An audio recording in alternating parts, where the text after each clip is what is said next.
Hi, so for this week I intended to make a USB flash drive that can be booted with PeppermintOS installed on it for use on my study laptop. And the reason for that was because I'm about to get my amateur radio diploma. I wanted to have a way to keep quick notes and to use digital modes with a special kind of audio interface on the go with the handheld telephone that many amateur operators get started with. I intended to use a special kind of trick to have a bootable USB drive with a full installation of PeppermintOS that was tailored specifically to the laptop. However, for reasons that probably have to do with internal security policies, that failed.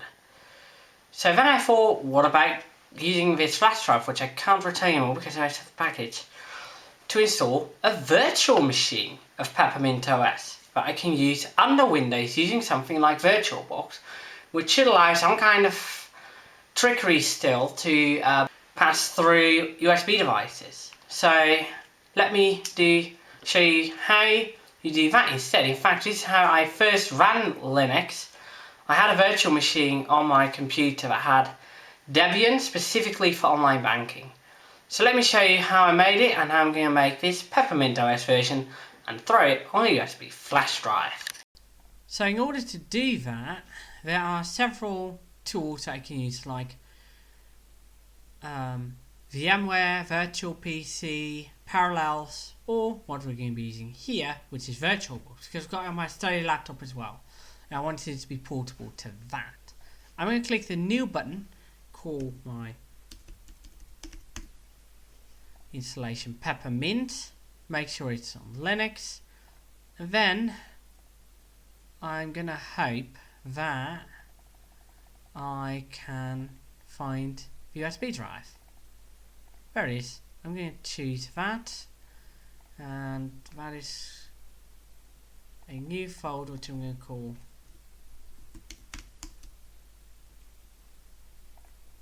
SYS. I'm going to click Next, select the full or the memory, which can actually change, I think.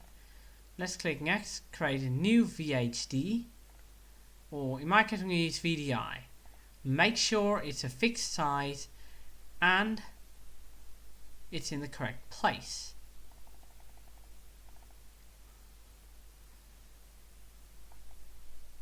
So there we go. I'm going to put it here.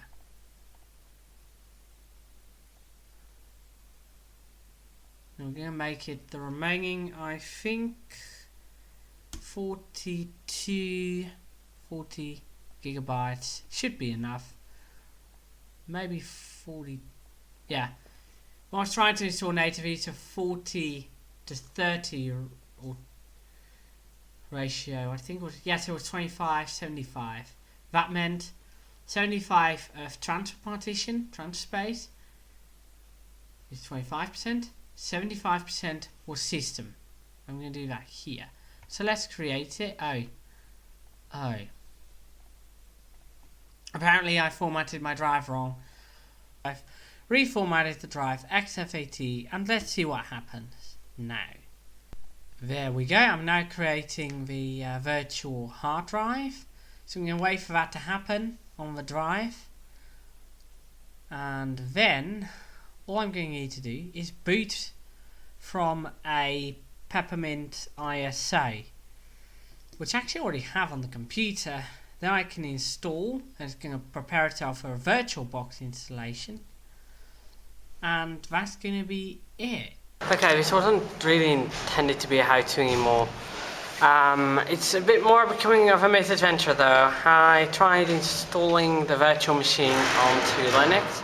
Like, VirtualBox software has worked fine for me for a long time, but when I tried creating a virtual drive on the USB, this one, it took forever and then it wouldn't be accessible.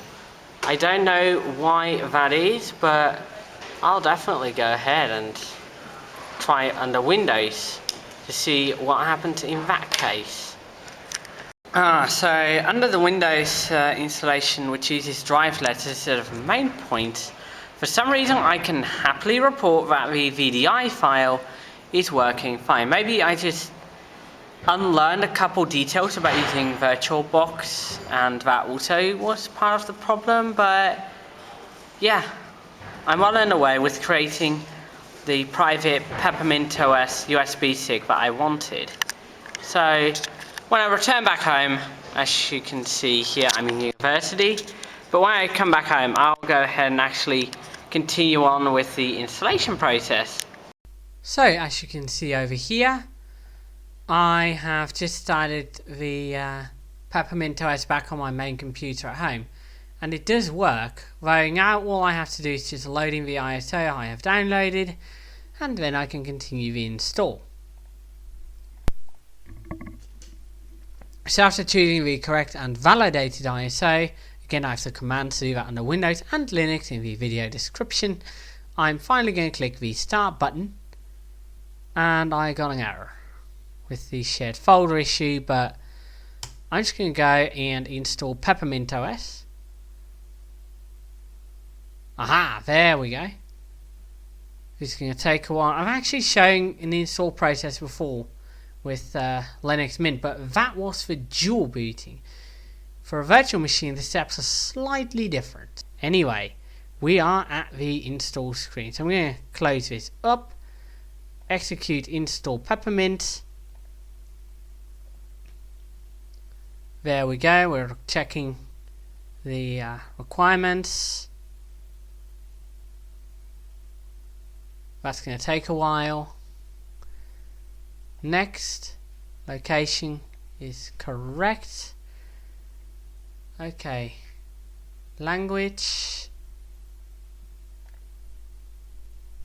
and default. I'm going to click the next button again. Now here is where things are different. Installing is done by basically just reformatting the virtual hard drive, which I agree with. Next up, let's fill in my information, and as you can see, there we are installing PeppermintOS on a virtual machine. It's actually the same thing that I've done before on an external hard drive for Windows 7. For, running some retro games, or at least trying to do so. And what I've done under Windows to create a secure partition for online banking. Of course, that partition no longer exists because I have a full-on Linux install on my main computer. So I'm just going to let this go, and I'll come back to you when it's done. As you can see over here, even starting up took quite a while, and so I'm not betting anything on the responsiveness of this. No.